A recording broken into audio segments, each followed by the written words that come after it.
Sunday after church, about 1:30 or 2 or something. It's not raining, but it's pretty overcast, so I don't believe I'll do any sandblasting today. Plus, with the time change, I won't have much time. I really need to sandblast and paint the same day so it doesn't flash rust. So I guess what I'll do is study on the clutch and the brakes here a little bit. I'm not feeling too excited about it today. Let's see how far I get. Alright, I've been sitting here doing some contemplating. I went and found the clutch sleeve and the master, which took some doing. I couldn't remember where I put it. And let me get this out of the way.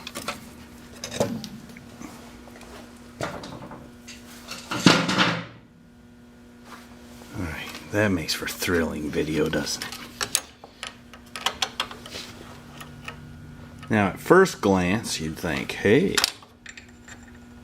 I'll just hook that up right there. And there's my clutch. But there's two problems with that scenario.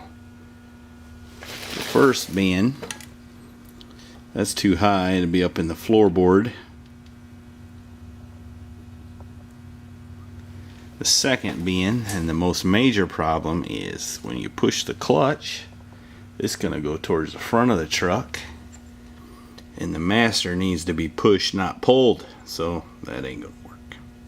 So I think the solution there is devise a rod similar to the one that comes out of the clutch master and build a little bell crank and put the master down here somewhere, which will afford me an opportunity to make sure that the stroke is correct. Alright, that's going to require some thinking. And then the next hurdle is I bought this 7-inch brake booster. The truck has a vacuum pump on the engine, so power brakes would be nice, especially these big old wheels. But it hits that cross member, and then of course I don't have the correct provisions to bolt the booster to that bracket, all of which can be modified. And then I'll show you the next problem here in a minute. Alright, here's the next problem. This is the original master cylinder, which has an 1.25" bore, and so far all I found, at least readily available, are ones with an 1-inch bore. Might have been one with an 1.1 "8".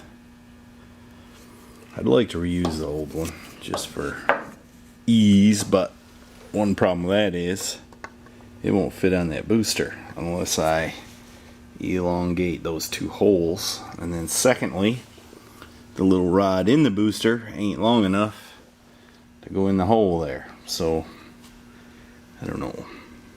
So the dilemma is, do I really need an 1.25" bore? Probably not. And then the second dilemma is, do I really need power brakes? So let me do some thinking. I gotta find my thinking cap again. Another little dilemma is the clutch master is going to be lower than the clutch sleeve. And I'm not sure if I need a residual pressure valve for that. I don't think I do, because the clutch is either in or out. And you need a residual pressure valve to maintain a little tiny bit of pressure on your brakes, so you don't have to take up slack every time you hit the brake pedal. At least that's how I understand it. Maybe somebody will chime in with all those little dilemmas I have.